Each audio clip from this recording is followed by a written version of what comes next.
Hey guys, I'm back for another NU game. This time we got Eternally versus Elodin. Both are 0-1 going into this game, and both are pretty highly touted going into the game as well. So you're gonna expect one of them really to come out on top here and get the win. But it's a matter of really who wants it more and who comes more prepared, because both are definitely capable of winning.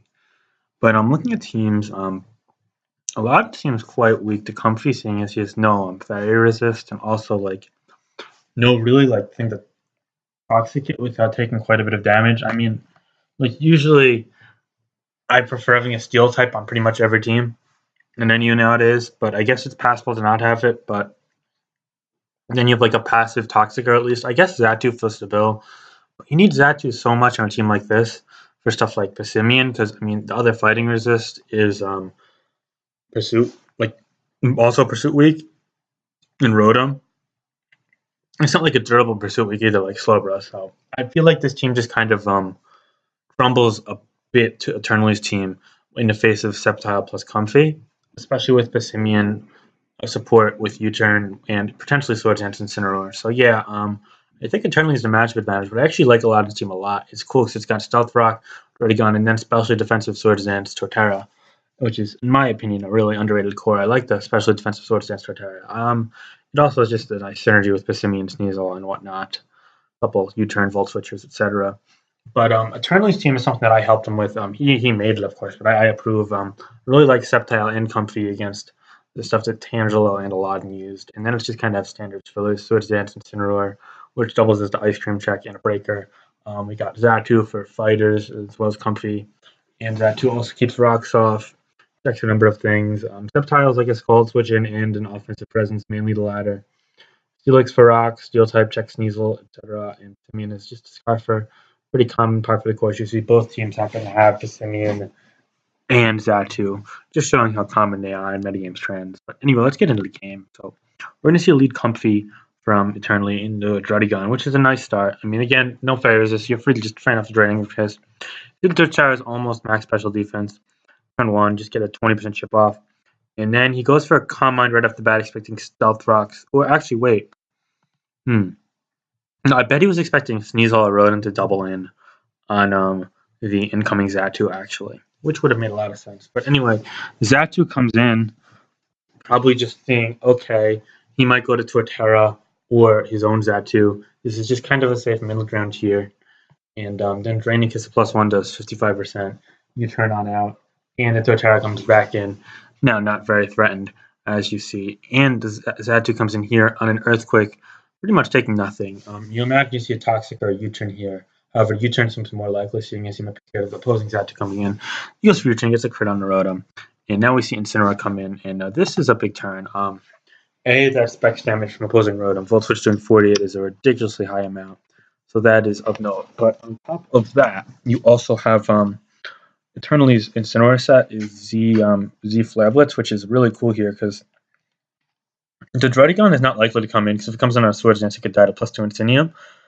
And that means that since the Passimian is at full, you pretty much just go to it, you tank whatever hit, likely a knockoff, because you don't really need Scarf in this matchup a ton, besides for Sceptile, which you can Ice Shard or check with Druddigon at full. So, yeah, he went to Incineroar, and he goes for the Z Flablet, T being Eternally, and does like 90 some odd percent, like 99%. So yeah, I mean, leaves it at 1. It's a roll, but I think it's in Aladdin's favor. So really well played there. And then Eternally just predicts U-turn kind of stuff.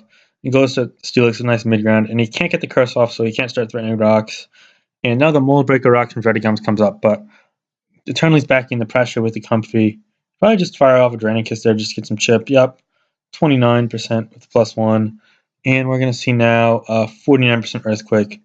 Just showing that you're not really invested in attack, given how frail Comfy is. Here we're going to see the Zatu.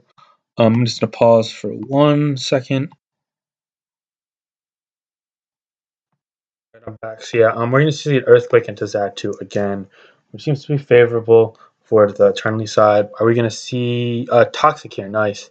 So he predicted him to go to Druddigon, get to chip instead of Zatu, because Zatu is weak, so U-turn potentially done a number. Now we're going to see Steelix here, and maybe we're going to get rocks. We're going to see Taunt. I'm going for the rocks. Now we see the Torterra come in on a Passimian switch. Nicely done there by Eternally, getting momentum. But this isn't going to be directly threatened. U-turn's going to do 40. However, it's enough to get initiative, get that back in. And let's see here. I think we just see a roost here. No, U-turn, even better. And now we get the Sceptile in pretty much for free. And probably going to fire off a Sleep Storm, but I guess you could see HP Ice. Said we see Giga Drain. Maybe it killed Rotom from there. I'm not too sure. Probably. Now we see the HP Ice takes it out, and that gives Eternally a 6-5 lead. And we're going to see Sneasel come in. Ice Shard should kill. It's a bit of a 50-50. And we see a Pursuit there from Elodin side, a critical hit, leaving it overgrow range. Now we see a Giga Drain, which should take it out from overgrow range. But we see a Xatu switch here. Drain again. Okay, so Eternally 1 to 50-50 playing that, I guess you could call it. And then got a kill on Xatu switching out. But he missed the Leaf Storm, so Sneasel's still alive, which could be annoying. Passimian's going to come in here. We see Sneasel and Passimian. Nice mid-ground there from Eternally. You feel like that's a repetitive theme here. And we see U-turn, U-turn, the Rotom. And I imagine we just see Sceptile come in again and just claim with Leaf, Giga Drain, rather. Yep. So there we go. Sneasel comes in here, and Eternally wins the 50-50 again as Elodin tries to Pursuit. And that looks like it's going to be a game because it's now 6-2. Wow, really nicely played Sceptile there from Eternally side. And we're going to see a Swords Dance here. Toxic Miss. Now, at this point during the game, I was actually flaking out because I knew that the Sceptile could not kill with HP Ice. And I also knew that Incineroar was chipped, but I didn't know it was at 52%. I thought it was like 20%, so I thought it would die to rocks. But it turns out it actually lived. So after all of the recoil there, we're just going to see a Flybolt take it out. And then Comfy just wins the game there. So it's a 4-0 victory for Eternally. Elodin just didn't have a great matchup, and I think Eternally played phenomenally with the Sceptile, so that just gave him a clear-cut advantage and a nicely executed game there from Eternally. Elodin isn't playing poorly at all. 0-2 is not a reflection of how he is as a player, in my opinion. I think he'll bounce back a lot, but yeah, nice for Eternally and my teammate, my team to get on the board and in you there. Good game.